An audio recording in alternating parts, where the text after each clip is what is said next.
rights icon and Georgia Representative John Lewis, you guys, made a surprise appearance at the Bloody Sunday commemorative march in Selma, Alabama. You guys, it was 55 years ago that he was attacked by police there for peacefully protesting. Lewis, who actually was recently diagnosed, you guys, with stage 4 cancer, pancreatic cancer, stood on the Edmund Pettus Bridge and made an impassioned speech that I really want you guys to see. We cannot give in. We must keep the faith, keep our eyes on the prize. We must go out and vote like we never, ever voted before. Yeah. Some people gave more than a little blood. Some gave their very lives. When I read his memoir, Walking with the Wind, that I was in graduate school at Columbia at the time in African American Studies, and it's like you can be in school studying things and it feels very like, wow, this happened, that's crazy. That was then, but like something about his book and his story like really made me just inspired to say like, no, this fight isn't over, and like it's part of my responsibility to carry forth the work that he started. That's right. You know? And you know, for people that say, oh, my vote doesn't matter, think about it like this. If your vote didn't matter, why are so many people trying to suppress your vote? Say it, wait, can you say it one more time? If your vote didn't matter, why are so many people trying to suppress your vote? That's how important it is to get out there and vote. And just remember, Selma, this whole thing about Selma, the beauty of it, if you haven't seen Ava DuVernay's movie, please go see it because it explains it. We would not have the Voting Rights Act passed if all of those things hadn't happened. They were nonviolent protesters that actually got attacked. Then the next day, Martin Luther King did a commemorative march. And then finally, they were able to actually make the march from Selma to Alabama, which was 54 miles. And that actually moved the president at the time, Lyndon Johnson, to actually pass the Voting Rights Act. So people died. People were injured. People suffered so that you could have the right. And I think sometimes today, I don't know, Amanda, sometimes I think, you know, younger people that don't understand the history, especially when we get up here and you hear Amanda say something about the historical facts of what we went through just to build this country, we have to keep talking about it because people will take it for granted if we don't.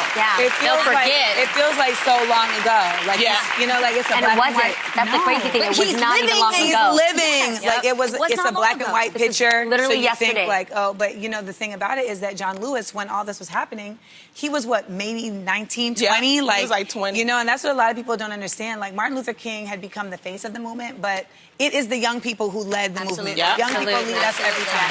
One story that caught our attention recently was a photo that went viral featuring a mom having her son do push-ups in the bathroom of a Hobby Lobby. Wow. The mom who took the photo, Molly Wooden, applauded the mom in the photograph for staying calm and collected while her son gave her the back talk of the century. I think there's folks that would be like, well, why didn't you just put him in timeout or, you know, et cetera, et cetera. Why is disciplining your son so important to you? Well, simply because my son, he's biracial, okay? And to the world, they're not going to see that. They're just going to see a black boy who's acting bad. And I need my son to come back home to me, especially the climate that we're in right now. He needs to come back. Period. Yo, that right there. You guys, have you seen the new Netflix show? It's called Love is Blind. How many people Obsessed with it. I binged it. I love this show. Okay, for the folks who haven't seen it, it's a new dating show everybody is talking about. On the show, potential partners must get to know each other without knowing what they look like or actually meet face to face until they're engaged. You're so excited. I'm so excited. No, it is such a cute concept. It's an experiment to see, in fact, if love is blind. Yeah. What are the things that were really important to you that you knew you had to talk about in this like speedy process? What was like the important things? Right, it was so fast. Well, I mean, you know, for me, like political views, what wakes you up in the morning? What motivates you? What are your phobias? What's your family life like? How do you want to raise your kids? Like, all of the things that you would discuss thinking about your future with your husband, like, you know, nothing's off the table. Yeah, Cameron, we talked a lot about that. Cameron, did you know that she was black by listening to her? We talked about things in a way that, you know, I think we knew, but we really weren't caught up on that aspect of things. We were just caught up on how are we going to make this relationship work. That's why I like you. That's why I like you. She loves you, Cameron. Oh my God. We know old habits are hard to shake.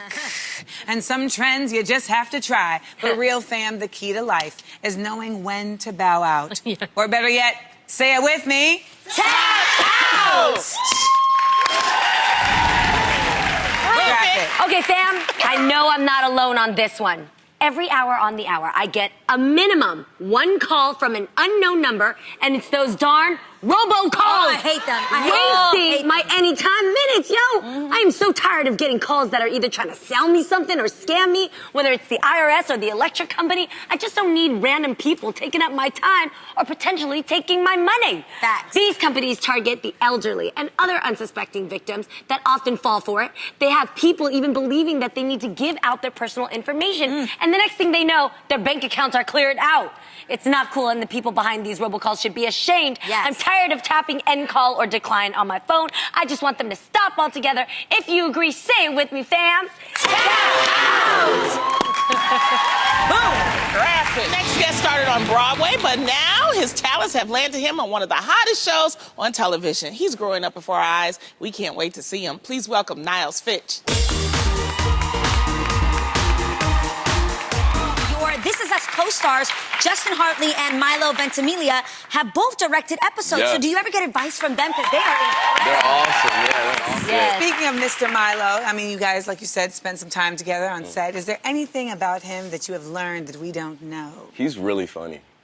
He's really funny. Really? Yes, and we have the similar music. We have a similar music taste. Really? So yeah, he's... we're super entertainment, Paula. Yeah. I taught him some. Actually, I taught him some slang words too. What'd you teach him? I taught him like dead ass, boof, stuff like that. So we'll be in like scenes and stuff, and he'll use terms like, "Oh, that That's scene funny. was dead ass cool," or like stuff like that. But he makes it work. It's believable. It's believable.